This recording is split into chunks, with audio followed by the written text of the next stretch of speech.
Hello, everyone, and thank you for joining us today for Doors and Dialogue, a conversation on the past, present, and future experiences at Vanderbilt University. I'm Dr. Alex D. Atkinson, the president of AVBA, the Association of Vanderbilt Black Alumni. Established in 1984, AVBA's goals are to keep Black alumni connected with each other, up to date with the university, and provide support for our current students We do this by providing social and networking opportunities for our alumni, sending newsletters and updates to the community, and providing mentorship and scholarship support for our students.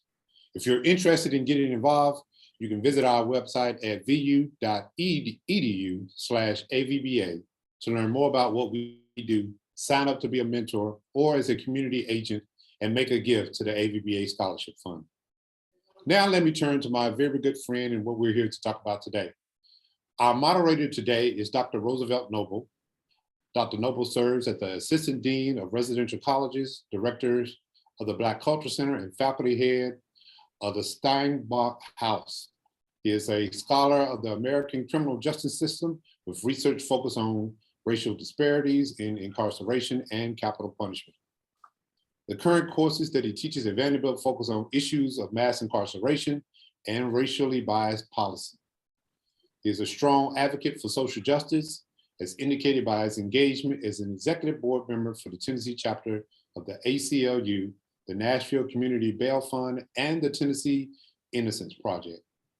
Assistant Dean Noble initially came to Vanderbilt and Nashville in 1994 on an athletic scholarship as a member of the Vanderbilt football team.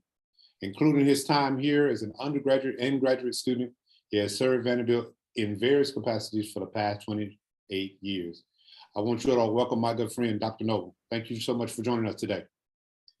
Thank you for having me. And hearing that, and especially the 28 years at the end, it makes me realize just how long I've been around this place. I'm excited to participate in our conversation today and to moderate what I believe will be a very powerful panel discussion. A little bit more about myself that Dr. Atkinson didn't necessarily mix in. I'll share a little bit about my Vanderbilt experience. As mentioned, I came here on a football scholarship, graduated in 3 years, and then went on to grad school and have been here in various capacities. I started teaching there in 2002. I've been very fortunate and blessed to kind of see what I consider to be the evolution of the Black experience. I think a lot of people sometimes will ask me, why did I stay? And I tell them that if this was the same Vanderbilt that I came to in 1994, I wouldn't still be here. So in a lot of ways, Vanderbilt has changed and has grown. I was very fortunate to work on a project called Lost in the Ivy. And the Lost in the Ivy project is what afforded me the opportunity to interview and talk to so many of our Black alums from the 60s, 70s, 80s, all the way up through our current students. And in the context of doing that project, I've been fortunate enough to interview all of our panelists today. Godfrey Dillard, Kito Huggins, Dr. Atkins, and Hannah will actually be interviewed at the end of this year. I'll never forget Godfrey Dillard's interview because we happened to catch him before he was heading out of town. He's like, I can do the interview, but you got to meet me at my hotel at 5 o'clock in the morning. And despite my protest, we got up and met him at 5 o'clock in the morning to do his interview. So, but yeah, in the process of doing that project, I was fortunate enough to kind of learn about clearly a lot of the Vanderbilt history of the Black experience that I wasn't here to witness, but I got a chance to hear about it. And so I'm very excited to kind of have Brother Dillard here to share some of his experience with us today. With that, I will actually transition to our first speaker that we'll hear from today. We'll hear from Godfrey Dillard, who graduated from Vanderbilt. He's a Vanderbilt class of 1970. He has the distinction of being a Black Student Association president, which is for our current students, if you think about the Black Student Association, for those who were here 10 years ago, it was the Black Student Alliance. For those who were here before, it was the Afro-American Association, or AAA as they called themselves. But he was the president of that from 1968 to 1969. I won't steal a lot of his thunder in terms of reading a lot of what he's accomplished since then, but I'll turn the floor over to him to provide an opportunity for him to share about his Vanderbilt experience as well as his time as the VSA president. Thank you so much, Dr. Noble. I remember that time we met at 5 in the morning. I can't remember what it was, but we got it done. Yes, we did. Let me start by, thanking the Vanderbilt community for giving me an opportunity to talk to the community as a whole. I'm always honored to talk about my experiences at Vanderbilt, and I always try to do it in a way that is respectful. So let me just get started. I think it's important to give a little bit of my background, where I came from, because I think that helps to explain a lot of what happened while I was at Vanderbilt. And, I was born in Detroit, Michigan. I attended a small integrated Catholic school. There was about 400 students total in the school at the time. My father was one of the original 100 Tuskegee Airmen, but unfortunately my dad died at the age of 36. I was only 5 years old. And I was raised by my mother and grandmother along with 4 other siblings. At that time, the only way I thought I could go to college at that time, given our financial situation in the home, was to get an athletic scholarship or some kind of scholarship. So I invested everything I had into being the best athlete that I could be, and to get an athletic scholarship. And at the end of the day, I was an all-state football player, and I was an all-state basketball player. I was recruited by multiple schools in the Big Ten, the Big East, and the Ivy League, and the SEC. But in addition to being an athlete in my high school days, I was also held leadership roles at the small high school I attended. I was the first Black class president, and I was the first student council president at my school. So I had been involved in student activities and student issues in addition to being an athlete before I came to Vanderbilt. And let me tell you why I chose Vanderbilt, since I had all these other opportunities, other schools to go to. I chose Vanderbilt primarily because I wanted to contribute to the ongoing civil rights movement in the United States at that time, and also to play in the Southeastern Conference. At the time, I believe it was a great honor to be selected to be one of the first Black athletes in the SEC. I had often wondered how in the world a small guy went to this small high school in Detroit, Michigan, and was going to end up being the first Black in the SEC. And even though my mother was against it and all my friends were against me going into the South at that time, as I said, I was moved by the civil rights movement and wanted to make a contribution. So over my mother's objections and all of my friends' objections, they said I should have went to Michigan State. I decided to come to Vanderbilt. I arrived at Vanderbilt in the fall of 1966, along with Perry Wallace as the first Vanderbilt and SEC Black scholarship players in basketball. When I walked onto the campus of Vanderbilt, I was 17 years old. At the time, I knew no adults in Nashville, and I had no support network whatsoever to assist me in my endeavors at Vanderbilt. During my freshman year, there were less than 10 Black students on the campus. We were basically an invisible community. Perry and I, as a result of being athletes, we received some visibility, but once we weren't playing, we were invisible, just like the other 7 or 8 Black students were. Among the cohort of Black students at that time, I was the only one who had went to an integrated school. All the other few Blacks who were there had all went to segregated schools. I was also from a big city. I was the only one from a big city. I was from Detroit, Michigan at the time. And I think most importantly, I had extensive contacts with whites at that time. As I said, I was from Detroit. I was from the North. I had played with white athletes all my life. I had white friends. And in that sense, in a lot of ways, that clouded my perceptions of what I was going to experience when I got to Vanderbilt. Also, Detroit was pretty hot at that time when I came to Vanderbilt. It was the 1960s. Motown was hot, Temptations, Aretha Franklin, you name it. Detroit was a really hot place to be. But Vanderbilt was a very racially segregated place when I arrived. There were no Black professors. There were no Black counselors. There were no Black administrators. The 7 or 8 of us came together to start the Afro-American Society really out of necessity. We were so isolated and so disconnected from the community, we were forced to circle the wagons, to use a cliche, around ourselves to try to survive. And as a result of that, we decided to start an Afro-American society.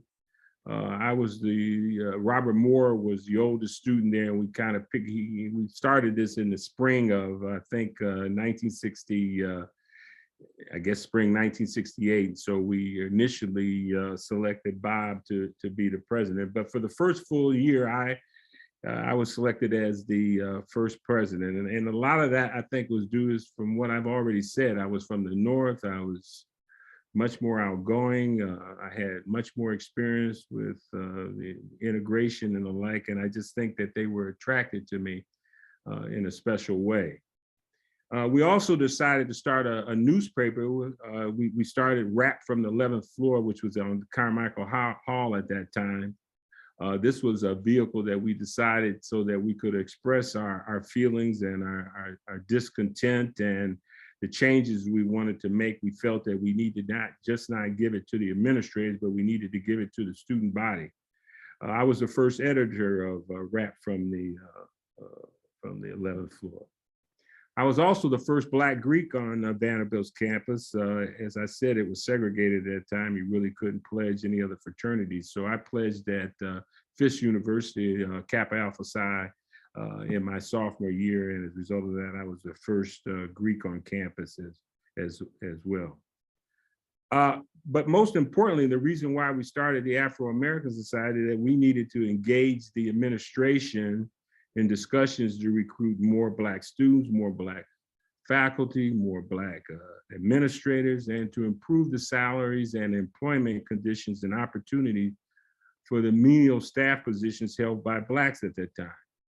Other than us students, the only Blacks we saw were people that served us food or cleaned the rooms or, picked up the trash, and they weren't being paid very much at the time, and we felt that we needed to include them in our demands as well. I guess what happened to me at Vanderbilt, based on what I've already told you, due to my political activities that I've kind of mentioned, the newspaper, the Afro-American Society, engaging in very aggressive discussions with the administrations about improving the quality of life for Black people on the campus. I think they viewed me as kind of an aggressive and a kind of an arrogant Black man, particularly by the athletic department and the administration. I think they kind of viewed me as a troublemaker. I was raising issues that they didn't think I should raise. I was making complaints that they didn't think I should be making, and that I should keep my mouth shut and play basketball. As I said, that got me into a lot of trouble. So I was cut from the basketball team in my junior year. I didn't play my sophomore year because I had a knee injury and I had to have surgery. So I missed my sophomore year, which was very disappointing to me because at that time, Perry and I had gone through the desegregation process in Mississippi and some of the other places together. So we had become very, very, very close. We had been in some very dangerous situations, and we had relied upon each other tremendously. And I had wanted to very much to play with him, but unfortunately the administration had tagged me as undesirable. And so once I came out of my injury, because I had not played, the public really wasn't aware that I was there. The focus was more on Perry because he had played the sophomore year. So I think it was easy for them to cut me at that time because I didn't have much visibility at that time, having missed my sophomore year. Once they cut for me from the team, I kind of, as I said, I had no counseling. I didn't know any adults in Nashville. I didn't really know anybody. I didn't have anybody to talk to. I mean, Perry had the advantage of being from Nashville and, going home and having friends and high school friends and the like, which I didn't have. So I felt very isolated, and I decided to withdraw, which I did. In my junior year. I returned to Detroit, but I did graduate on time with my class in 1970. I went on to graduate from the University of Michigan Law School in Ann Arbor. I also obtained a master's degree in international affairs from George Washington in DC. I've practiced law for over 49 years. I've practiced before the United States Supreme Court. I was a United States diplomat living in French Africa. I've been a law professor and also been a state court judge. I remain fluent in French. I've been married for over 46 years and have 2 wonderful adult children. Thank you. Thank you for sharing that. I definitely have a question I'm gonna come back to you about, and to go ahead and get you primed. In a lot of ways, Vanderbilt wasn't ready for you. So I'm gonna come back and ask you a question about the meeting before the Board of Presidents about getting the Afro-American Association approved. So go ahead and get your creative wheels thinking on that one. So okay. I want to turn next to our second panelist. Is my good brother, Kito Huggins. I was about to say his full government name, but I'm going to do that. But Kito Huggins is class of 1996 as an undergrad. He also attended Vanderbilt Law School and graduated in 1999. He has served on the Vanderbilt. He's been on the Vanderbilt Board of Trust since 2018. He also served as a Vanderbilt student government president in 1995 and 96. So we'll turn it over now to Kito Huggins to provide us with the update and summary of his Vanderbilt experiences also. Thank you, Dr. Noble. And I have to just pause to say thank you to Judge Dillard for your sojourn to Vanderbilt and just for the trails you have blazed. Because as you were telling your story, I was writing down notes about my Vanderbilt experience and what got me there. And I had to stop midway through my notes as I was sort of just captivated by all that I was able to take advantage of was really set into motion by people like yourself and Perry Wallace and so many folks who had to, deal with so much more than me. And so thank you for everything that you've had to endure in order for the next generation to be a success. So I'm gonna just start by saying I am from another city, not Detroit, but Brooklyn, New York. I did not know anything about Vanderbilt in 1991 when I was considering colleges. I thought I was gonna be a Morehouse man. Why? Because Dr. King was an alpha. Well, I knew I was gonna be an alpha, and Dr. King went to Morehouse. And so, but I love Kappas. Some of my greatest friends are Kappas. So I didn't know anything about it, but the Posse Foundation, which many on this call may know of, it's an organization that identified cohorts of young people at that time in only New York City to be planted in a place like Nashville where we would support each other. The idea was that we had a background in leadership and that we could together as a posse support each other through the next chapter of college, which we know can be a very difficult stage for people where they might withdraw due to all kinds of pressures, and the Posse Foundation would really provide support for us to not just get through Vanderbilt, but to thrive. And so that's how I learned about Vanderbilt. I got a scholarship through Posse, and I, along with I think about 59 other people, Black people, Alex was in my class. There were about 60 out of roughly 1,500 and change. So we're talking about 4%. So not quite 10 people as Judge Dillard just mentioned, but there were 60 in our class. And when I think of what it was like to be a Black person throughout the 4 years that I was at Vanderbilt, I would say, my experience was unique in that I come from New York. This is the early 90s. where like no one in my family had gone to college or certainly not graduate school. And so for me, it was a completely different new experience.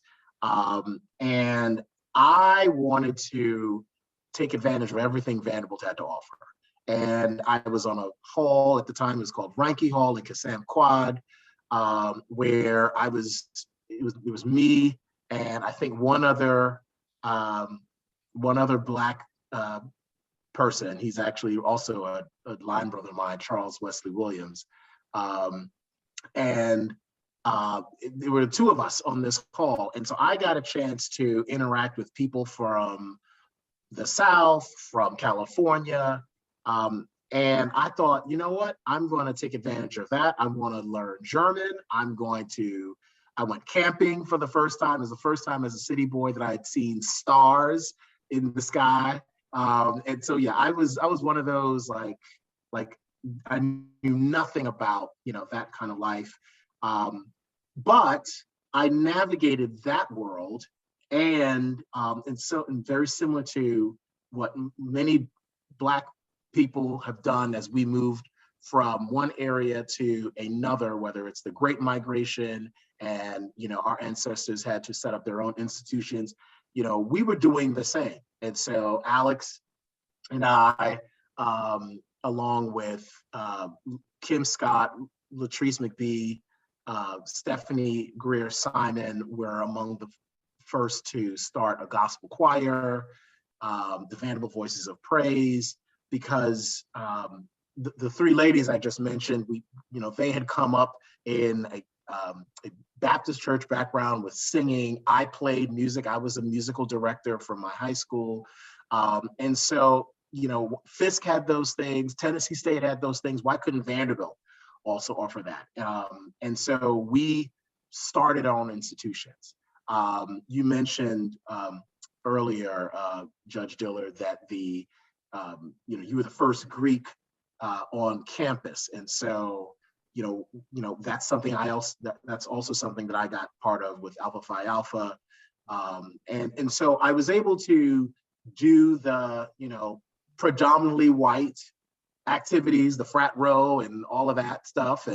But then I was able to pivot and also share of my culture. And on Sundays, I go to Mount Zion and hear, Reverend Walker give me a word. And so it was this interesting amalgamation of, staying to my roots, but also exploring and understanding how to navigate a predominantly white world with people that had affluence, that were politically, many of whom were politically to the right and conservative and had their own viewpoints about what it was like to be a Yankee. And, so I had to kind of deal with all of that and conversations about affirmative action. Ironically, it's like the same conversations that we're having 30 years later. I was immersed in those back in 1992. And so, for me, I can't say that, I had like I suffered some of the same, just unfair, just atrocities that, that some of my, earlier Vanderbilt Commodores had to deal with. But I will say that the experience certainly prepared me for the work I do today. Certainly the work that I had engaged in post-graduation. So I am certainly grateful for that. So at Vanderbilt, I was elected president of the Student Government Association, and I had no idea towards the end of that what I was going to do at graduation. And the dean of students at the time had asked me, what did I want to do? And I said, I don't know, maybe I will go to work for, stay in Tennessee. And I had no idea, maybe get involved with politics. And he suggested that I applied to Vanderbilt Law School.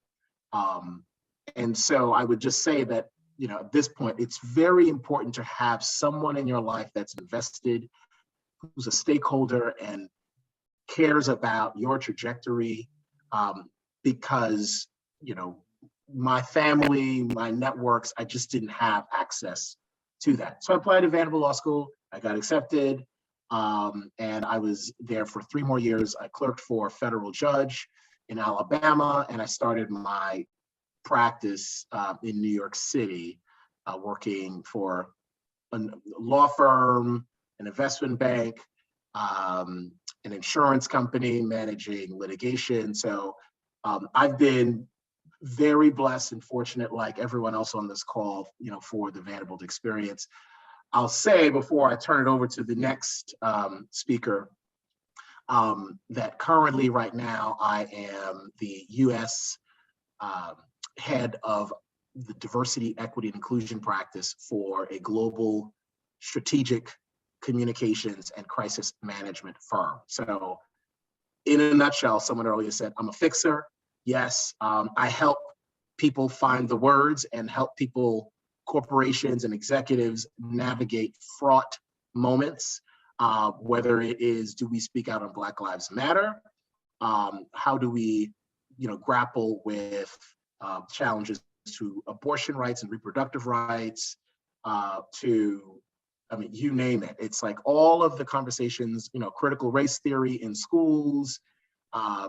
And so helping understand the history of these conversations and how do you articulate a message that will be resonant with key stakeholders is what I am involved with now. And I think dealing with, living with, a wide variety of people at Vanderbilt certainly prepared me for these conversations and these moments with clients. So thank you. I'll stop right there and turn it over to the next. Thank you for sharing that, Kito. What's really interesting though is that I got the list of questions, and I actually generated my own little private list of questions that I was going to ask each individual person. And verbatim, my question for you, and I'm going to come back to this, but I want you to know just like how much I was watching you, so to hear you say this.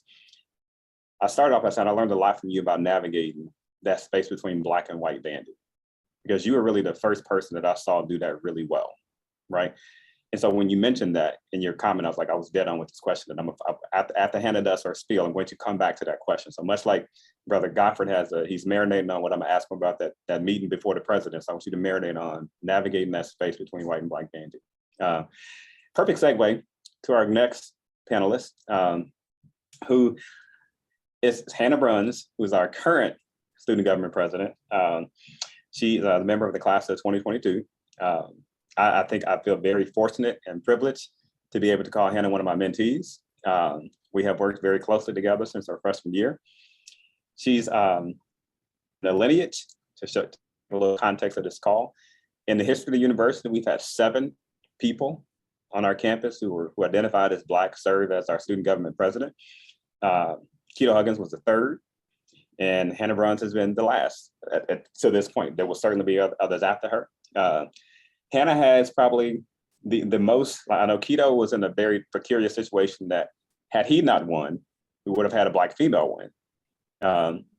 But Hannah is fortunate that we have our first Black president and vice president. So our whole ticket was Black, and we still won. So I'm gonna turn it over to Hannah Bruns. Thank you so much, Dr. Noble. My name's Hannah. I am a senior in the College of Arts and Science. And as Dr. Noble said, I currently serve as the student body president, which is probably my most favorite thing that I've done thus far at my time at Vanderbilt. But I'm originally from the Twin Cities, Minnesota. And when I was thinking about where I was going to go to college, I knew for sure that I had to leave the Midwest. I was looking to get as far away as possible. Coming to the South, coming to Tennessee, I was pretty far enough that my parents weren't gonna hop in the car and come see me every weekend. And I was fortunate enough to receive the Chancellor's Scholarship, which was very, very convincing, and Vanderbilt was my #1 choice. So as soon as I got that acceptance and scholarship offer, I committed to Vanderbilt very quickly. and I have loved my time here ever since. I will say Vanderbilt has given me experiences that I'm not sure I would have gotten had I gone to any other university. One of my favorite things that I've done during my time as an undergraduate, my sophomore year, I was in an honors class about the climate crisis and sustainability. And I was, through that class, I was able to become a member of the first inaugural class that Vanderbilt has ever sent to the United Nations Framework Convention on Climate Change. And it was that was the first time that I had ever left the country. I went to Spain. It was completely free. And I absolutely loved it. It really fostered my passion for fighting the climate crisis and for sustainability initiatives. And I think that really comes through in a lot of things that we do as a student government. I, of course, have to shout out Dr. Noble, but because of him, I've been able to go on 2 Black History Month immersion excursions, which were also a big highlight of my time at Vanderbilt and some of my favorite things that I've ever done in my undergraduate career. I also got to go to San Francisco this past year to complete research for my senior paper in history. And I say all this because reflecting, on my time at Vanderbilt, I am a senior, and looking back on these past 4 years, I am so thankful for all these opportunities. And again, I definitely would not have had all of them had I not come to Vanderbilt. And while it's really easy to reflect on the good things, there's also, it also came with some struggles. Dr. Noble knows all about this because every time I have a minor inconvenience, he's the first person I talk to. But, junior year, especially when I was running for the presidency, it was extremely difficult. That whole election, I think more so on a grand scale, brought forth a lot of issues that are deeply embedded into our campus and into our student body. And it was really hard going through all of that very publicly. And you could start to see dynamics shift on campus. You could start to see divisions grow some more. And that was really difficult to go through. But one thing I will say is that through that experience, the support that I received from Black Vanderbilt was so immense, and they were the reason that I got through that election. They were rooting for Kayla, my vice president, and I so hard. And for that, I'll always be grateful for the Black community here at Vanderbilt. I guess to touch a little bit on my experience in VSG, I've been in VSG all 4 years, and I've absolutely loved it. It was, when I came to Vanderbilt, I knew that was the one thing I had to do. I've been a student government kid since elementary school. And so I came to Vanderbilt, and I knew that I had to join VSG. And I started off as a senator, and I started the Environmental Affairs Committee, and now, of course, I'm president, and I'm really proud of a lot of things that we have done so far in my administration. For example, we recently opened the Vanderbilt Thrift Store, which is a place where students can come and take any clothes that they want absolutely for free. And all of the donations we receive are from members of the Vanderbilt community. And that's been a really great success so far. And then also we have the Adriel Benezia Graduate and Professional School Fund, which is a fund that provides money to seniors who are applying for graduate and professional school and need financial assistance when they're going down that path. And we've expanded that to $32,000 this year, which is a big step up from where we were last year. And we're looking to continue to grow that as the years move forward. And lastly, I'll say, I know Dr. Noble shouted out our ticket for being the first all-Black ticket and the first all-female ticket, but we are actually also the first all-Black executive board. But myself, my vice president, my chief of staff, and the speaker of the Senate, we are all Black. And we have been trying to, trailblaze a little bit, and hopefully we will not be the last all-Black executive board to serve for VSG. So that's just a little bit about myself and, why I love Vanderbilt and why I love VSG. Thank you for sharing that, Hannah. It really has been one of my greatest sources of pride is watching you this year. And she didn't mention all of her accomplishments. I'm gonna throw one of them out because I'm still trying to get on this list, but she started this program adding feminine hygiene products in various buildings around campus. And I'm gonna do this in a very public forum because I'm still trying to get the BCC added as one of those spots. But no, Hannah has been tremendously effective and impactful. I do have a question for you that I want you to marinate on as I go to the others as well. I still remember that the day you called me in a frantic, it's like, hey, can you meet? I want you to think about the forces that helped you to navigate that whole period from last year, because I think you've touched on it to a degree, but I want to go a little deeper. So think about that a little bit. So thank you for all three of our panelists for sharing a little bit about your broader Vanderbilt experiences. I think we'll do a little reflecting, a little deeper reflecting now and actually got some questions. I'll start with a few individual targeted questions towards particular people. Then I'll kind of open up with some general questions that we can chime in kind of as we go along. Going back to Brother Godfrey Dillard, I remember in one of my interviews with Eileen Carpenter, who I'm sure you remember well. Eileen said that you and her were similar in that you were kind of this radical force to an extent, in terms of your approach and how you saw things, and that Vanderbilt really wasn't ready for you, right?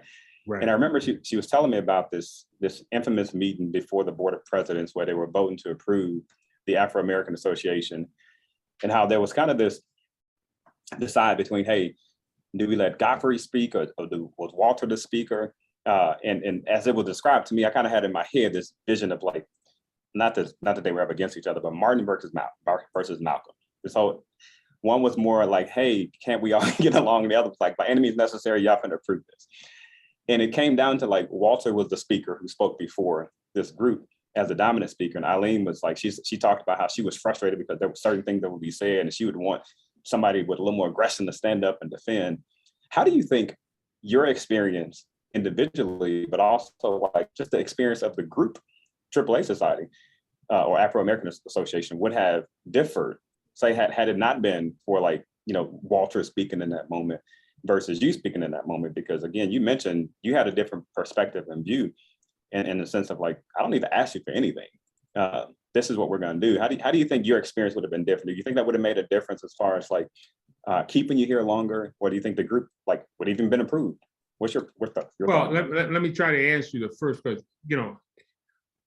Ultimately, I don't think it mattered. Just to kind of go back with this question about Eileen and Walter and I, because I had other situations where I spoke directly to the administration, so that wasn't the only time. But I don't really think whether Walter or I spoke at that time really made any difference, because they weren't listening to what we were asking for anyway. They were not interested in more Black faculty. They were not interested in more Black administrators. They were not interested in more counselors. And they weren't interested in raising the wages or employment opportunities for Black workers on campus. So, our position ultimately was we were going to establish the organization with or without them. Their approval of it really didn't matter that much to us at that time, because I said we were dealing with it out of necessity. And it was only 8 or 9 of us on campus and we're trying to survive. Yeah. So let me answer that way. I don't think that made any difference. I got my strength at that time because I knew I was doing what was right. I knew I was trying to correct a wrong. I knew that racial segregation was wrong. And I had been put in a position where I could do something to change that. And people often, I wasn't scared. I really wasn't scared. I was never scared. Because maybe I felt the Lord was with me. I don't know, I knew I was doing what was right.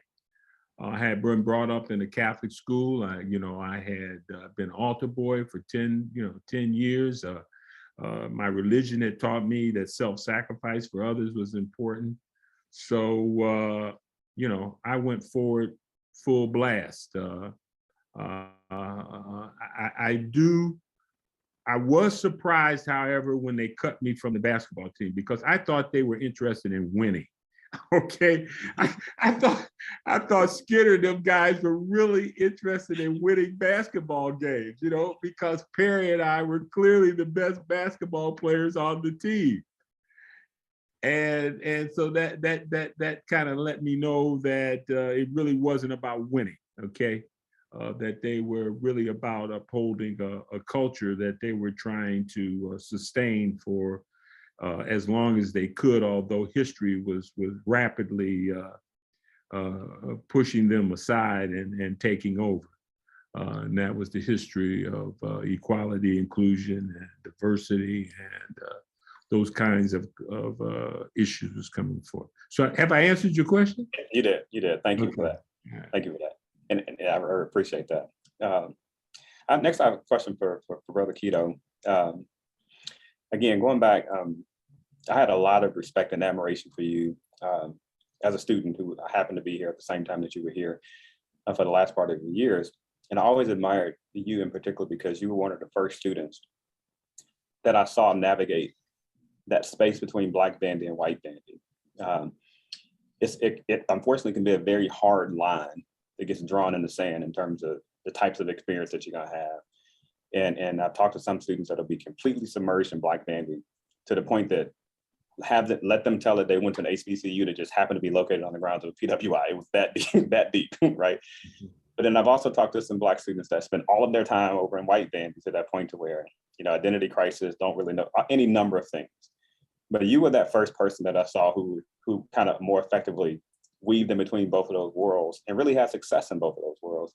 Talk about what were some of the most difficult aspects of navigating that space, and what was, you know, some of the biggest challenges in navigating that space? Because I can imagine, for example, some of our students fear doing that because they don't want to be perceived as a sellout or an Oreo or whatever. So but you didn't have that. You were very firmly rooted in both and were able to kind of effectively do that. What were some of those challenges and hurdles that you faced? You know, thank you for that, Dr. Noble. I don't know that it was intentional or I came with a plan. I think for me, you know, I just wanted to pursue the things that I was interested in, and I was just going to be open to this next chapter. Now, with respect to how do you navigate, you know, there are going to be moments when people are going to, you know, invite you to an event, or do you bring other friends? And I mean, I would say that was at times it could be a little complicated because, you know, the word code switching comes up, right? Like, interestingly enough, just, you know, a few months ago, I celebrated my 25th graduation year. And so I have friends from my freshman year, predominantly white, that were all gathering to, you know, get together, and, you know, we're going to, you know, go off to a cabin somewhere and have jokes and eat and drink and have, you know, celebrate, you know, being old men now. But what was interesting about that was, you know, you're still struggling with, like, how much of all of me, you know, do I, you know, is going to sort of land and be, is going to sort of connect with the folks here. And so I would say to this day, I mean, there is that, because you want whatever the references are, they have to be relevant. People have to get it. And so, you know, I can only say that, like, I just, most of the time, just try to be myself, which is open to whatever experiences that are before me. And I really do believe, ultimately, for those folks that are sort of thinking about how do you, you know, navigate one world or the next, if you speak your truth, I think people will respect you for that, as opposed to trying to create this image that you think will be palatable and acceptable, because I think people can kind of see through that and know that you're not being transparent and real. So that's kind of what I do now. But I would say back in 1992, I was just leaning in on the things that I was good at, that I was interested in, and those people could just recognize, okay, that's who he is, and that's that. But no, I don't like to be pigeonholed into any particular space. And yeah, I'm great.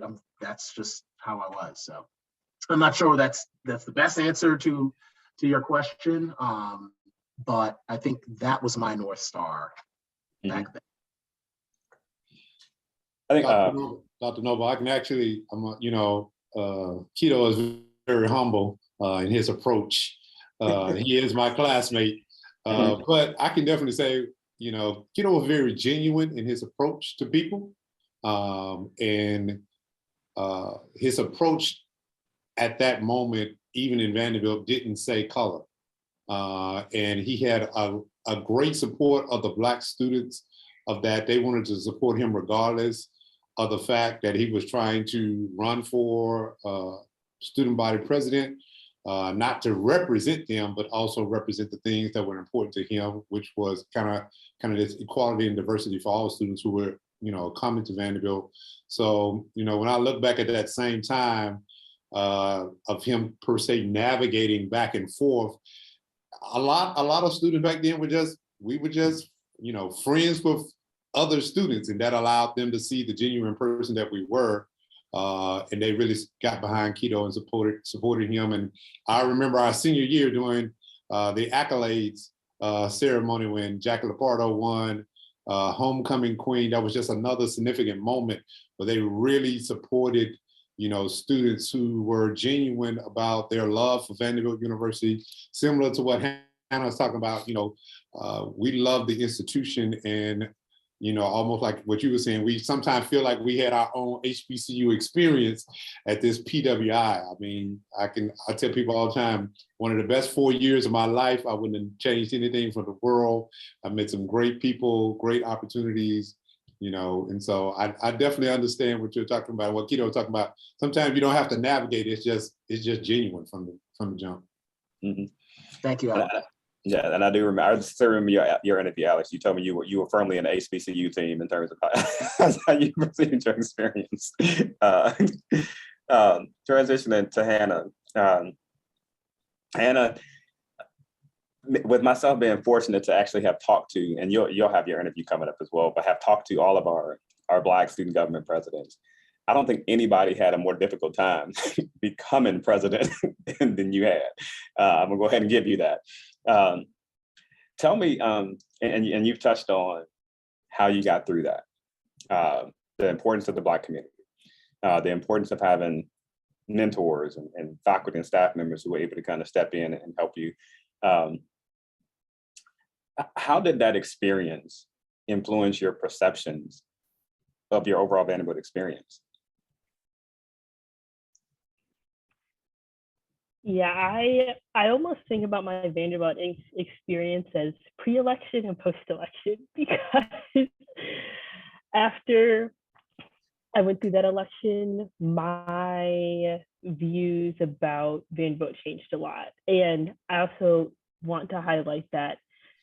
So during that whole election week, every single day, it was like something different happened. And through that entire week, an adult never stepped into the situation until it came to Friday. And myself, my vice president, and our campaign managers were sitting in the room and like, what do we do? And somebody said, well, email Dr. Noble. And I'll never forget, I sent this email to Dr. Noble explaining what had happened. And you called me almost immediately. And it was when you stepped into the picture that other adults started to step into the picture. And you were the first person to really, have our backs and be able to say, something's going on, like we need other administrators to step in. So your support was a large part of why I got through that election, but also the support of other Black faculty members. At the time, I was taking a class with Dr. Outlaw, and I was so excited about this class. I had been wanting to take a class with Dr. Outlaw since I was a first year, I came into this class and said, I'm giving it 100% because I'm not going to disappoint Professor Outlaw. And it was during that week, I had a paper due, and I was like, I don't know what to do. I never asked for extensions, so I'm definitely not asking Dr. Outlaw for an extension. One of my friends, told me to just email him. You might be surprised. Remember, I sent him an email late the night before this paper was due, and I think he had a sense of what was going on, because I remember he responded almost immediately, and he granted my extension, and he extended me some of the kindest words of wisdom and support that I'd received thus far to date from my time at Vanderbilt. So it's from support of faculty like Dr. Noble, like Dr. Outlaw, and also the support that I received from Black alumni was extensive. I had alumni all the way from decades ago to just a couple years ago, reaching out to myself, reaching out to Kayla, my vice president, saying that they were rooting for us, they were cheering for us, and they were seeing all the things that were going on, and they just wanted to let us know that even Black alumni had our backs. And so it was through efforts like that that really powered me through that week and reminded me how important this was, and that I needed to not give up because things were getting so difficult. But after that election, things had exploded to the point where it was really no longer about me and Kayla. It was about a lot deeper issues of racism and misogynoir that were on this campus, to the point where other Black women were also feeling these effects. And when we had, 500-600 people on a Zoom call for Senate meetings, and it was, just a constant back and forth, and a lot of people were starting to show their true colors. I think campus really changed after that election, because it was almost like a layer was peeled back, and people could finally see what Black students had been talking about for so long. Trying to explain to non-Black people on this campus just how bad some of these issues are. And it finally became so obvious that people couldn't turn a blind eye. And so for me, ever since that election, I have become so much closer with the Black community, because it was almost like we trauma bonded through that week. And in my administration, we have been so focused about trying to change the culture on this campus. And a lot of that comes with trying to change who has social power on this campus.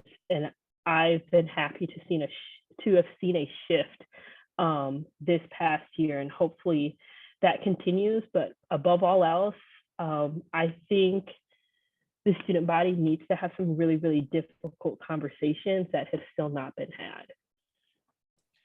Thank you for that, Hannah. And I think something we're going through right now makes me think about last year.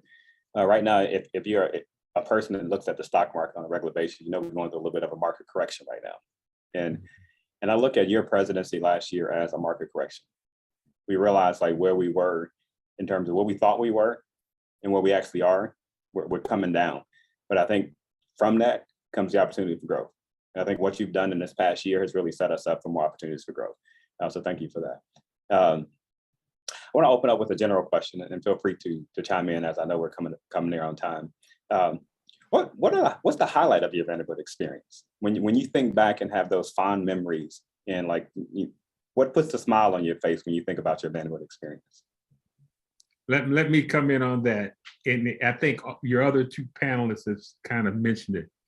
The friendships, the Walter Murrays, the Perry Wallaces, the Larry Wallaces, the Eileen Carpenters, Morris and Catherine, Carolyn, and these 8 or 9 people that I came to Vanderbilt, and we're still, those of us that are still alive, we're still very much friends. So the greatest thing that I had from my experience was meeting these fantastic people all of whom have gone on to have successful careers despite their experiences as at Vanderbilt. That's the thing that I'm so thankful for Vanderbilt, to have a chance to know a guy like Walter Murray, who was, on the first trustee board meeting, or know a guy like Larry Wallace, who was the first student council president at Vanderbilt, of course, Perry. And so for me, that's what I cherish the most about for my Vanderbilt experience, of these people that I built, the 8 or 9 people that I first met when I walked onto that campus at 17 years old. There are so many highlights for me as well. Helping to start the Vanderbilt Voices of Praise, and the fact that it's an institution that's still here after, oh my God, 25 plus years, 20, if I'm doing the math right, I think 20, almost 30 years. That is, that really is something that stands out. For me, also, Alex, you stole a bit of my thunder. Jackie Lapardo, who's part of my posse, was she was crowned homecoming queen the year I was elected president of student government, and I was able to pin her on the 50-yard line during the homecoming game, which was something else that had never happened before. That was one of those like proud, look at me, ma, moments. And then I would say you just mentioned Godfrey, Larry Wallace. I also had a chance to meet Patrick Fitch. These were the 2 SGA presidents prior to me, and the year I spoke to the Board of Trust as the president of the Student Government Association, it was great to see Black faces in the room of the Board of Trust. And I was introduced by someone who's a mentor, Michael Ainsley, who was a huge supporter of the Posse Foundation. And so there was this surreal moment of I'm literally in the room where decisions are made about the future of the university, and you think of the power and influence and resources that all, their people's names on the various buildings, they are in this room, or their families are in this room, and I get to speak to them about my experience and about how we can make Vanderbilt a better place. That is a highlight. And I'll conclude by saying, to be on this call, to see someone like Hannah, who is sort of bringing it full circle. And I look forward to seeing you in the room when you get to make that speech. All of this, I'm still enjoying my Vanderbilt experience. It didn't end in 1996, it didn't end in 99 with law school, but it's been this love affair that has continued. And yes, there have been challenging moments, but from these challenging moments, I have grown, I've developed, and I think the point was already made. I wouldn't trade it for anything in the world. Yeah, I would also say the friendships that I've made at Vanderbilt.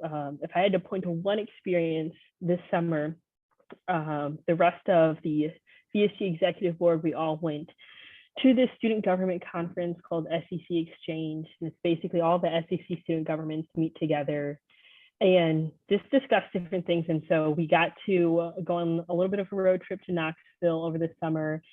And the 4 of us bonded so much over that experience, and we had so much fun. And oh gosh, it seemed like we were laughing almost every single minute, maybe when we shouldn't have been laughing. But it was through trips like that I made some of my closest friends, through experiences like the Black History Month immersion excursions, that I've met some of my closest friends.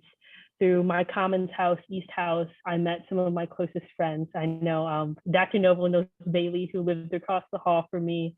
And to this day, we are still extremely, extremely close. And I've been so grateful for all the amazing people that I've met at Vanderbilt, not just students, faculty members, Dr. Noble, Dr. Outlaw. I'm taking class with Dr. Randall right now.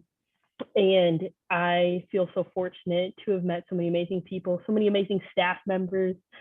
I genuinely don't know if I would have made it through my freshman year had it not been for the staff members who worked in Commons, who greeted me every morning when I came in to get breakfast and made sure that I left with a smile on my face before I went to class. Those were the people who really helped me get through the extremely difficult days. And I'll always be grateful for the people that Vanderbilt has brought into my life. Thank you all for sharing. Completely unscripted. This has been one of my highlights. One of my highlights is really, I've been very fortunate and blessed to talk to so many people from so many different walks who have all called Vanderbilt home at some point in time. So this program today, with the generations of people that we have on this call, from Godfrey to Hannah, Alex, Kito, I always love having the opportunity to reflect on our Vanderbilt experience, because whether we were here in the 60s, 70s, 80s, 90s, whatever, there's a unique bond that comes with being a Black alumni from Vanderbilt. So and I don't take it lightly. It's something that I cherish. It's something that I think about a lot. So thank you all for being here with us today. And look forward to when this program goes live, and stay safe and anchor down. Anchor down. Anchor Thank you. down. Thank you, everybody. Bye-bye. I think